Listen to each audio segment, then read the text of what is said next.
Tiago capítulo 1, dos versos 1 duravante ao verso de número 4. Amém? Diz assim o texto: Tiago, servo de Deus e do Senhor Jesus Cristo, as 12 tribos que andam dispersas, saúde. Meus irmãos, tende grande gozo quando caíres em várias tentações, sabendo que a prova da vossa fé produz a paciência. Tenha, porém, a paciência a sua obra perfeita, para que sejais perfeitos e completos, sem faltar coisa alguma. Senhor, eu te peço essa noite a iluminação do Teu Espírito Santo, Pai, sobre os nossos corações, que a Tua palavra seja profecia, Senhor, nesse lugar, para nossas vidas, e que o Senhor possa, Senhor, nos edificar, nos exortar, nos consolar, para a glória do Teu nome, Pai, em nome de Jesus. Amém. Quero essa noite falar sobre o tema como triunfar sobre as provações. Como triunfar sobre as provações. Quem nunca foi provado será provado. E quem está sendo provado precisa entender como ele pode triunfar sobre a provação. Porque duas coisas podem acontecer na nossa vida quando somos provados: ser reprovados ou ser aprovados. E para sermos aprovados é preciso conhecermos a direção de Deus, palavra de Deus, que nos trará instruções como nós podemos triunfar sobre as provações.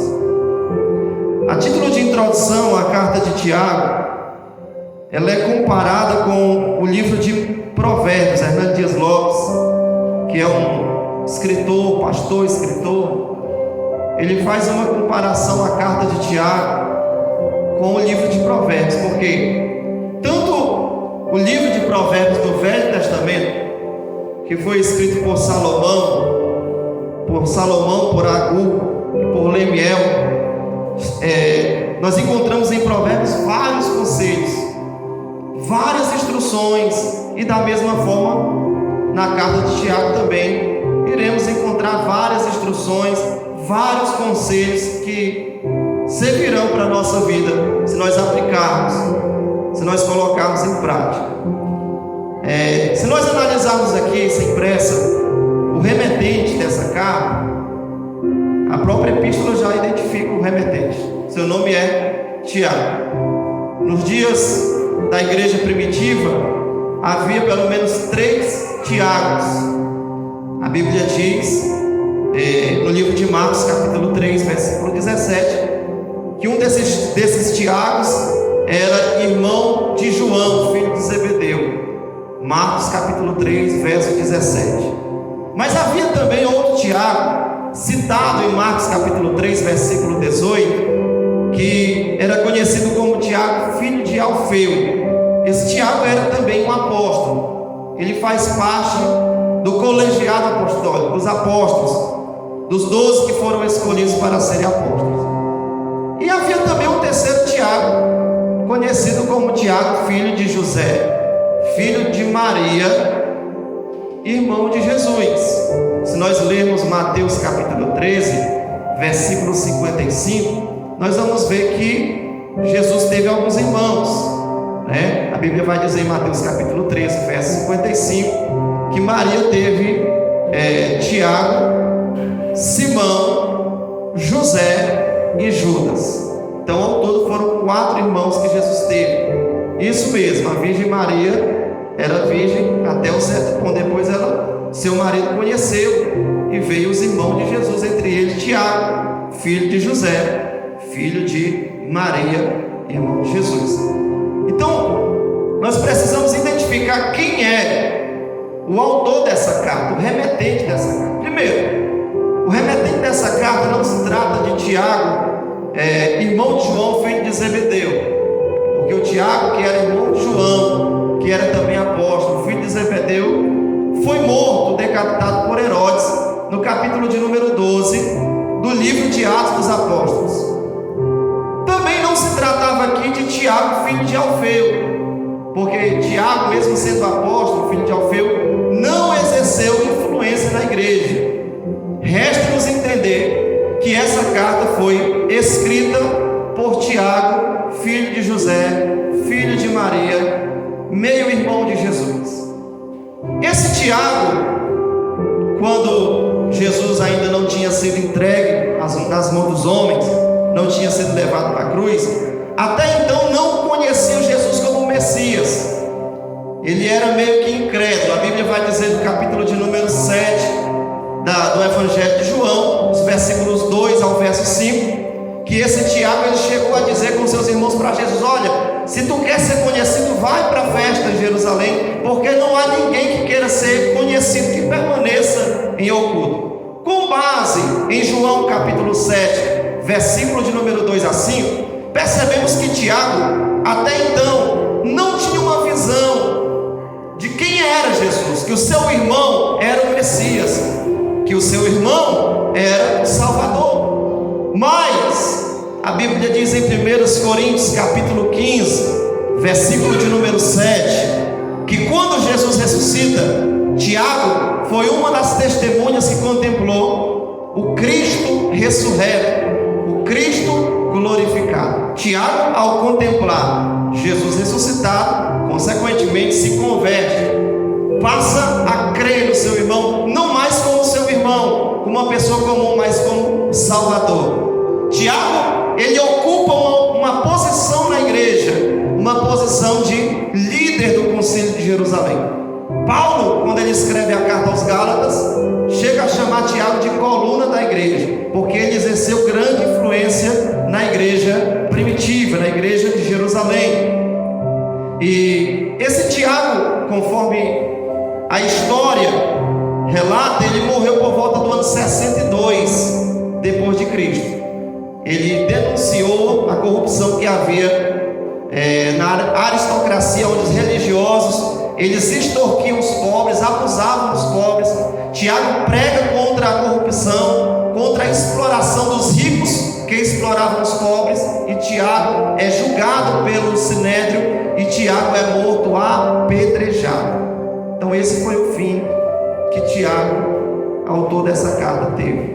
Mas antes da sua morte, Tiago escreve essa carta, e esse primeiro capítulo ele traz um encorajamento para a nossa vida.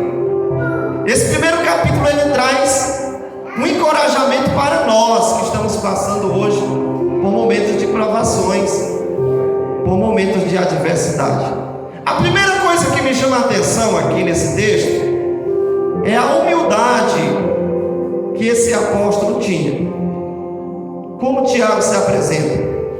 Tiago se apresenta como servo de Deus e do Senhor Jesus Cristo.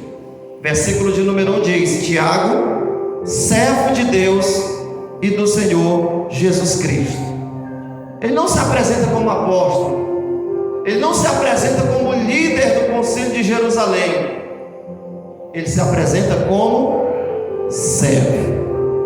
Porque para Deus, o que tem valor diante de Deus não é a posição que nós ocupamos, não é o título que nós carregamos, mas é a obediência que nós temos diante de Deus. Não adianta ter posição, não adianta ter título se não for servo. Antes de ser apóstolo, Tiago é servo de Deus e servo do Senhor Jesus Cristo. Melhor coisa que tem é ser conhecido como uma serva de Deus, é ser conhecido como servo de Deus. Essa é a maior honra que um cristão pode receber, é ser conhecido como uma serva de Deus e um servo de Deus, porque Deus não olha para título, Deus não olha para a posição, Deus olha para o nosso coração e para a nossa obediência e para a forma que nós nos portamos diante dele. Quando nós olhamos para esse texto aqui é muito profundo. Primeiro, para quem Tiago está escrevendo? Identificamos o autor da carta, o remetente. Agora vamos identificar o destinatário da carta, para quem Tiago está escrevendo. O verso de número 1 na parte B diz: as 12 tribos que andam dispersas, saúde. Na tradução da Revista Atualizada, saudações. Essa figura aqui das 12 tribos é uma representação simbólica para referir-se à nação de Israel. Tiago aqui está escrevendo para judeus. O público que Tiago está escrevendo é o público judeu. Os judeus que romperam com o judaísmo e se converteram ao verdadeiro evangelho. É para esse povo que Tiago está escrevendo. O povo da dispersão, diz o verso de número 1, a seguinte expressão: as 12 tribos que andam dispersas. Por que dispersas? Porque se nós analisarmos Atos dos Apóstolos, capítulo de número 8, iremos perceber que após a morte de Estevão, primeiro mártir da igreja, houve grande perseguição na cidade de Jerusalém, de maneira que Atos dos Apóstolos, capítulo 11 e versículo de número 19, Atos 11 e 19, a Bíblia diz que muitos discípulos estavam dispersos pelas cidades de Roma. Então, para quem Tiago está escrevendo? Para o povo da dispersão. Tiago está escrevendo para aqueles que abraçaram a fé genuína em Jesus Cristo, mas por causa dessa fé genuína, agora eles são forasteiros, agora eles estão dispersos, agora eles já não podem mais residir na cidade de Jerusalém, agora eles são como o povo da dispersão. Perderam casas, perderam bens materiais, e agora eles são o povo da dispersão. Para esse público que Tiago está escrevendo, e por isso Tiago traz para esse público uma palavra de encorajamento. Porque imagine você morar numa cidade, largar a tua religião, a tradição que você aprendeu desde criança, aceitar Jesus, e quando você aceita Jesus, começa uma perseguição na tua cidade. Você tem que deixar casa, você tem que deixar emprego, você tem que deixar família para salvar pela sua vida. Essa era a situação desses judeus. Eles não estavam mais morando em Jerusalém, era o povo da dispersão. E Tiago traz uma palavra de encorajamento. O que diz o verso de número 2? Meus irmãos, tende grande gozo, ou tende grande alegria, quando caís em várias tentações, sabendo que a prova da vossa fé produz a paciência. Vamos ficar por enquanto só com o verso 2. Primeira coisa que eu quero ensinar para você, ou lembrar você, se você já sabe, é que o primeiro passo para triunfarmos sobre as provações é entendermos que as provações são compatíveis com a nossa fé. Pastor, o que é compatível? Fale uma linguagem mais simples, pastor. Vou falar na sua linguagem. As provas, os momentos difíceis, as lutas, as dificuldades, elas fazem parte da nossa vida cristã, irmão. Ser cristão não é estar, como o pastor Hernando Dias Lopes diz, dentro de uma redoma de vidro, blindado. Ser cristão não é pelustrar em jardins engrinaldados de flores. Ser cristão é ser um soldado alistado para uma guerra. Ser cristão é entrar como soldado no campo de batalha. Jesus, em João capítulo 16, verso 33, foi bem claro, foi bem transparente. Ele não trouxe promessas de vida perfeita aqui na terra, mas ele disse: no mundo tereis aflições, mas ele disse: tem de bom ânimo, eu venci. Se Jesus venceu, você também é capaz de vencer. Aliás, a Bíblia diz que nós somos mais do que vencedores em Cristo Jesus. As provações vão vir, os momentos de adversidade vão vir, O dia mau pode vir, a dificuldade pode vir, porque faz parte, mas você já é em Cristo Jesus mais do que vencedor.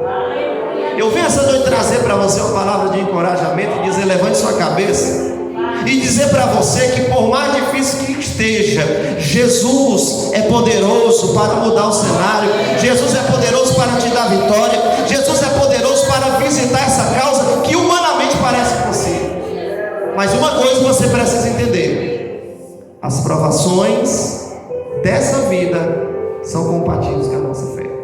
É por isso que Atos 14, verso 22 diz: entre muitas tribulações nos importa ou nos resta entrarmos no reino de Deus. Vai ter muitos obstáculos até chegar no céu, vai ter muitas provações até chegar lá, mas importa entrar no reino de Deus. Não importa se vai, não importa o que vai acontecer, não importa o que você vai ter que enfrentar, não importa quantos gigantes você vai ter que derribar na tua trajetória, mas o que importa é que entre muitas tribulações nos importa entrar no reino de Deus. Ninguém vai impedir o processo de salvação na tua vida, ninguém vai impedir você de entrar na nova Jerusalém que Deus já preparou para você.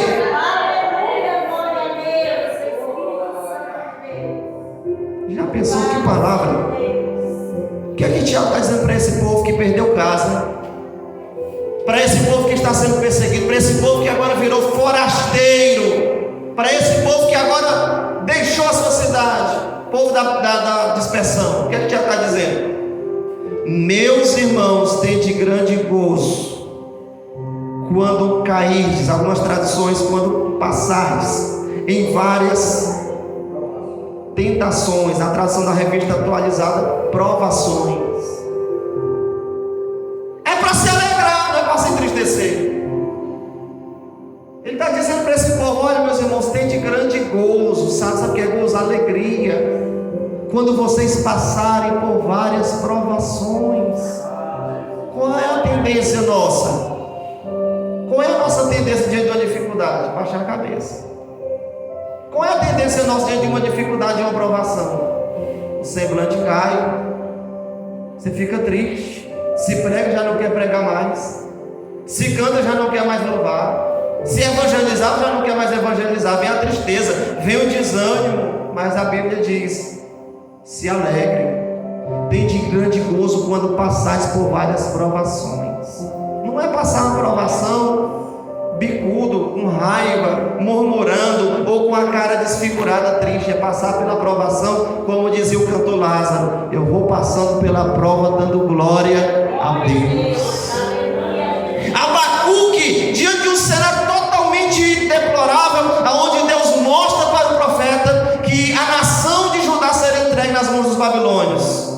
Cenário difícil, pecado, corrupção, juízo que viria. A Bíblia vai dizer no capítulo 3 e o verso 17: ainda que a figueira não floresça, ainda que a vide não dê o seu fruto, ainda que os campos não produzam mantimento, ainda que as ovelhas sejam arrebatadas do aprisco, ele diz o que? Ele vai dizer: eu vou me entristecer, eu vou chorar, eu vou cruzar os braços. Não, ele diz: todavia eu me alegrarei e eu exultarei no Deus da minha salvação. A melhor forma de vencer a prova, a melhor forma de triunfar sobre a provação é você cantar, é você adorar, é você se alegrar no momento difícil da sua vida. Sei que não é fácil, mas não é impossível. Então, o conceito de Tiago serve para uma aplicação para mim e para você. Irmãos, tende alegria, tende grande gozo quando caís ou passares por várias provações. Quantas vezes você entra na casa do Senhor com um semblante triste? Deus não quer ninguém triste. Eu sei que nós somos humanos, eu sei que nós temos sentimentos, mas há momentos que nós precisamos reagir. Há momentos na nossa vida que ou nós reagimos ou nós morremos de vez, irmão. Ou levanta a cabeça ou reage, ou desfalece de vez, irmão. Se alegre, cante, louve, ofereça a Deus um sacrifício de louvor. Você sabe o que é sacrifício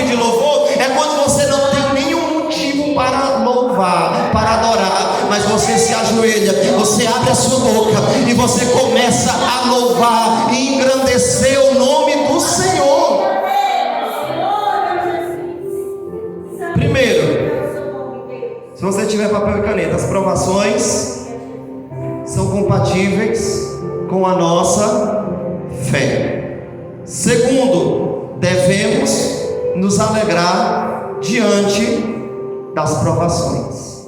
Terceiro, precisamos entender que as provações, as adversidades, as tribulações, o dia mau, os momentos difíceis são passageiros. Na tradução da revista corrigida, aliás, atualizada de Almeida, diz: tende por grande alegria quando passardes. Tem na sua tradução aí? Quando passardes? Na tradução da revista corrigida é quando cairdes. Na tradução da revista atualizada, quando passardes. Repita comigo: passardes. Uma coisa é cairdes, outra coisa é passardes. Sabe o que é passardes? É que você está caminhando e você vai deixar a provação para trás. Isso é passar. Você vê o irmão ou a irmã indo para a igreja, ela está indo de pés para a igreja, aí você está de moto, aí você olha, está ali a irmã, vou passar por ela aqui, aí você está motorizado, a irmã fica para trás e você vai embora, segue sua viagem. Você passou por ela ou não passou? Tiago está dizendo que as provações, elas são passageiras, irmão. Ninguém aguenta só prova, só luta, vai passar. Se fosse só prova, meu irmão, a gente morria, desfalecia. As provações, elas são passageiras, entenda isso. Por mais difícil que seja uma situação que você enfrentar, vai passar.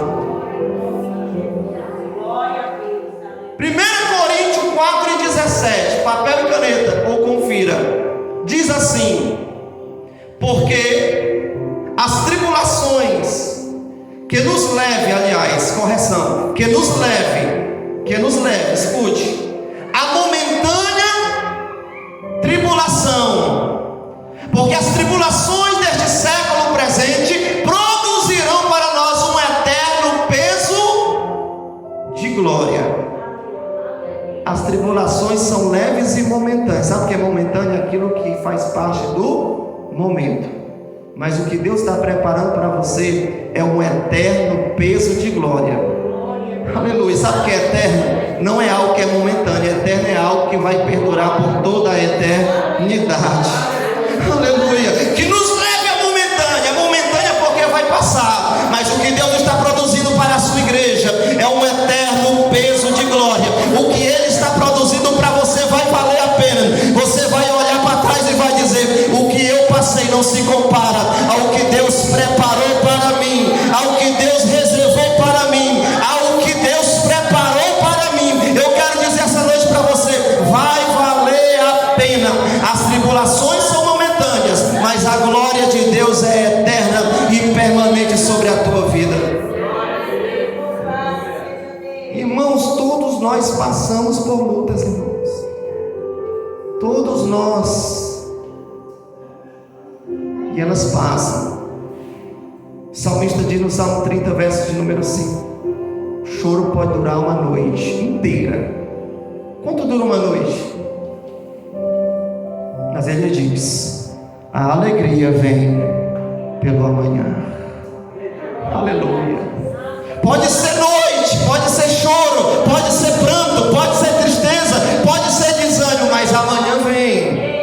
E quando os primeiros raios, aleluia, começam a raiar no horizonte, aleluia, quando o sol da justiça, que é Jesus, ele vem, aleluia, a alegria vem, a restauração vem, o renovo vem, a restituição vem, a resposta vem, o milagre vem, irmão. Primeiro, as provações são compatíveis. Segundo, devemos nos alegrar diante das provações. Terceiro, as provações são passageiras. Quarto, as provações são variadas.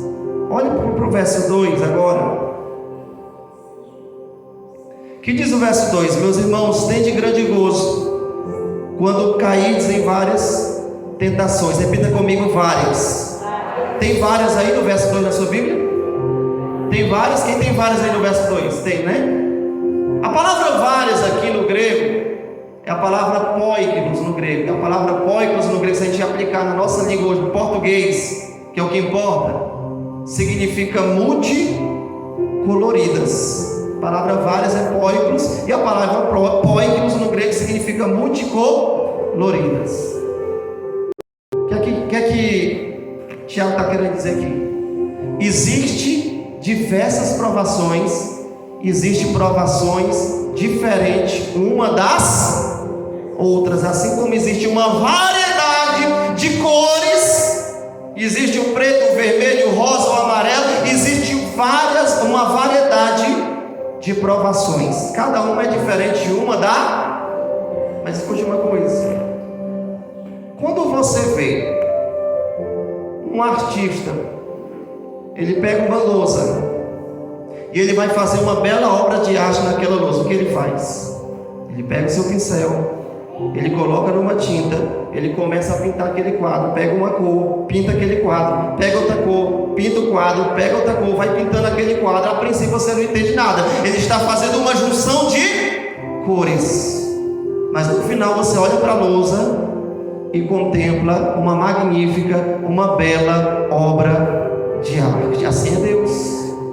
Quando você olha para alguém que está fazendo, quem trabalha com crochê, com tricô, aquelas pessoas que fazem aquelas coisas bem bonitas, né, que mulher gosta, ela pega uma agulha, ela pega uma linha de uma cor, ela pega uma linha de outra cor, ela começa a costurar daqui, costurar dali, e vai tecendo e vai fazendo. De repente ela tem algo muito lindo, uma junção, um mosaico de cores. Assim é Deus. No momento que nós passamos por determinadas provações na nossa vida, por algumas situações, a gente não entende o que Deus está fazendo. Por que eu estou passando por isso? Agora, por que eu estou passando por essa situação, Senhor? Nós não conseguimos entender. Quem está de fora não consegue entender. Mas quando Deus termina a sua obra, todos nós olhamos e nos maravilhamos com a obra de Deus, com o projeto de Deus. Aleluia. Eu quero dizer para você: alguém pode te julgar com um juízo temerário, porque não sabe o que você está passando hoje, mas não sabe que o que você está passando hoje é um projeto de Deus, porque Deus está, aleluia, pintando uma história para você. Ele está pintando, aleluia, ele está tecendo, aleluia, um projeto para você. E quando o projeto estiver concluído, quem te viu na prova vai entender que Deus estava preparando para você algo maravilhoso, algo lindo, e o nome do Senhor será glorificado. É por isso que Paulo diz em Romanos capítulo 8 e versículo 8: todas as coisas cooperam para o bem daqueles que amam a Deus e são chamados segundo o seu propósito. Então deixa Deus pintar a tua história, deixa Deus tecer a tua história. Ele está fazendo algo maravilhoso.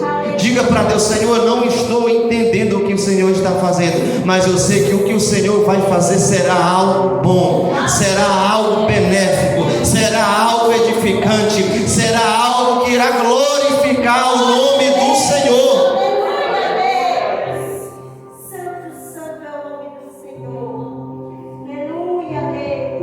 Escute isso, em quinto lugar, as provações, elas visam aperfeiçoar a nossa fé. As provações, elas visam, em quinto lugar, um amadurecimento, um crescimento espiritual. O que diz o verso 3 e o verso 4? Sabendo que a prova da vossa fé, quem é que está sendo provado? É a nossa fé. Produz a paciência. Verso 4: tenha, porém, a paciência a obra perfeita, para que sejais perfeitos, completos, sem faltar em coisa alguma. Na tradução da Revista Atualizada de Almeida não aparece a palavra paciência, aparece a palavra perseverança. dizendo aqui que as lutas, que as provas, que as dificuldades, elas têm um propósito, irmão. Qual é o propósito? A nossa fé é aperfeiçoada. A prova da vossa fé produz a paciência ou perseverança, depende da tradução. A palavra paciência aqui, essa palavra paciência aqui no grego é rupomone. Isso mesmo, essa palavra estranha, rupomone. E a palavra rupomone significa perseverança, resistência diante da dificuldade, irmão. Por que Deus está fazendo isso? Por que Deus está trabalhando em você? Por que você está passando pelo processo? Deus está querendo desenvolver em você uma fé, não uma fé passageira, não uma fé inconstante, mas Deus está querendo desenvolver em você uma fé que gerará perseverança, rupomone, perseverança, resistência. O vento vai soprar, a dificuldade vai vir, mas você vai ficar mais forte. Você vai fortalecer as musculaturas da sua alma. Quando você passa por uma prova e vê outra prova, você já está preparado para enfrentar, porque você está adquirindo perseverança. Deus não prova o cristão porque Deus é um malvado. Deus não é um carrasco. Ele não nos coloca nas provações para nos maltratar. Ele não nos coloca nas provações para que a gente venha desviar.